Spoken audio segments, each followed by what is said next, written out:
Over thousands of years, the people who call the Pacific Northwest their home gained a ton of knowledge of the plants and animals in this region, allowing their families to thrive through the seasons. They learned the rhythms of the seasons with all their senses and to eat what was available to them, what the land and the waters gave them. For generations, Native Americans here have harvested and gathered plants, caught their own fish, and hunted animals for meat to feed their communities when these foods are, as we say, in season, being careful never to take too much, never leaving too little. In this way, foods are likely to return year after year, and the ecosystem is healthy. Changes in the ecosystem are carefully tracked, and families pass down their knowledge to adapt to these changes, often through storytelling. First Foods and the land directly link people with the memories of their ancestors, with their religion, and promote healthy relationships within their communities. Indigenous peoples today are planting community gardens and organizing to have access to the lands and waters with First Foods, where they can continue to care for the earth and for each other. Native American families know that each season that arrives and the foods that grow here depends on the season before it. They flow into each other. These are the First Foods of the Pacific Northwest and the people of Cascadia. We are going to learn what Pacific Northwest Native Americans ate in each season. How will we find out what season? Let's use the wheel. Blue is late fall and early winter. Green is late winter and early spring. Yellow is late spring and early summer. And red is late summer and early fall.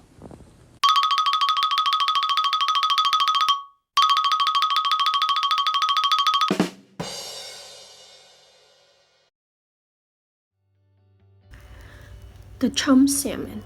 The Chum Salmon is a Pacific salmon and may be also known as the dog salmon or Kita salmon. It is often marked under the name silverbrit salmon. The name Chum Salmon comes from the Chinook jargon term chum, meaning spotted or marked. In the United States, Chum salmon are found throughout Alaska and Oregon on the west coast. Steelhead trouts are a unique species. Individuals develop differently depending on their environment. They spend part of their lives in the sea before going to rivers to breed. Steelhead have been known to jump very high into the air. Winter steelhead spend most of their time near the river bottom.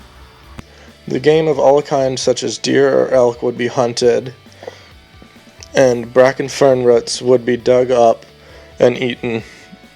Wapato is another root vegetable that is kind of like a potato, and it would be eaten during this time of the year. Silverweed roots were also dug up, and they would eat the roots and cook them in either soup. Clover roots. Native Americans use clover roots for medicine purposes. Cranberries were another thing that were picked and eaten during this season.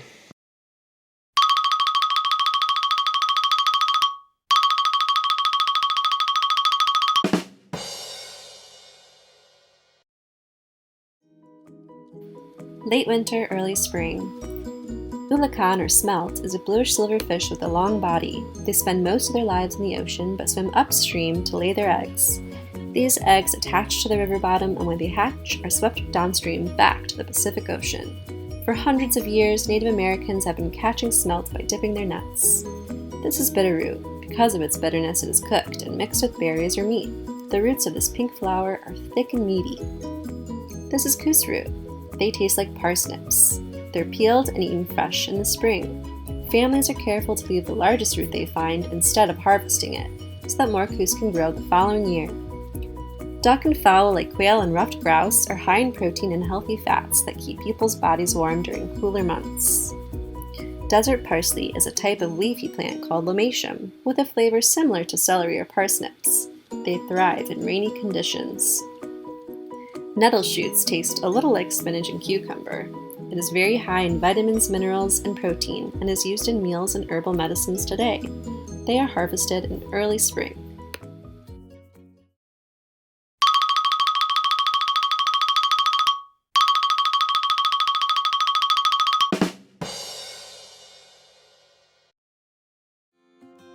In the late summer and early fall, the seasonal foods included sockeye and coho salmon, mountain huckleberry, berries of all kind, hazelnuts, acorns, and game animals of all kinds. One of the particular ones is the sockeye and coho salmon. This is a seasonal fish that the Native American people would often catch in nets or fish traps in order to supplement them throughout the winter. They would often dry the meat so it would last longer. Mountain huckleberry is a small berry that is packed full of sugar and was eaten by the Native American people and was foraged during the last little bit of summer before winter would come. And there was also many berries that they ate, including salmon berries, raspberries, elderberries, blackberries, and thimbleberries, which would be harvested as long as the forest critters didn't get to them. Hazelnuts and acorns were also harvested by picking them off the ground and letting them dry or cooking them. Game animals of all kinds were also eaten, and this includes elk, bear, antelope, sheep, and deer. They would also eat smaller game such as rabbits or squirrels.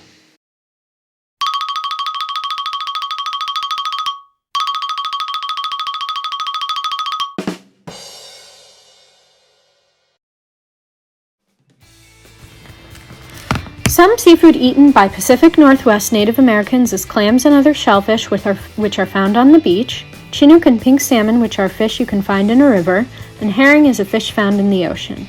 They are tasty and really good for you. Even herring eggs are yummy too. Salmon and fishing was and still is really important to the native peoples of the Pacific Northwest where we are right now. Did you know that fishing nets today use the same design that Pacific Northwest indigenous people invented? Seaweed is a sea plant that represented the ties between land and sea. I like it as a snack. Camas is a type of plant. They kind of look like a blue or purple flower, right? But actually you can eat the bulbs. Native Americans eat other bulbs too, like from lilies. They are super good for you and yummy too. They taste a little like a baked pear. Have you ever heard of camas? Shoots are stems you can eat. Native Americans eat cow parsnip shoots, which are like celery, and salmonberry shoots, which taste like sour berries. Native Americans eat berries that grew early in the year of all kinds too. Did you know that there are more types of berries than just blackberries, raspberries, and strawberries? There's also salmonberries and huckleberries. Salmonberries are orangish and just a little bit sweet, and huckleberries are like darker blueberries and taste sweet and sour.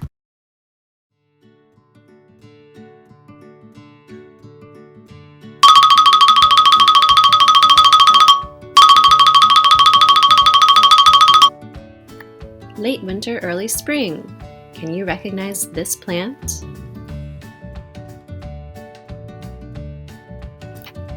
It's nettle.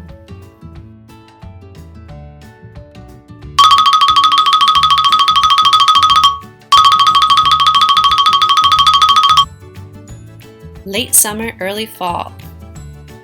Can you name this food? It's sockeye salmon and coho salmon. Now, time for some thinking questions. Have a grown-up help you with these questions.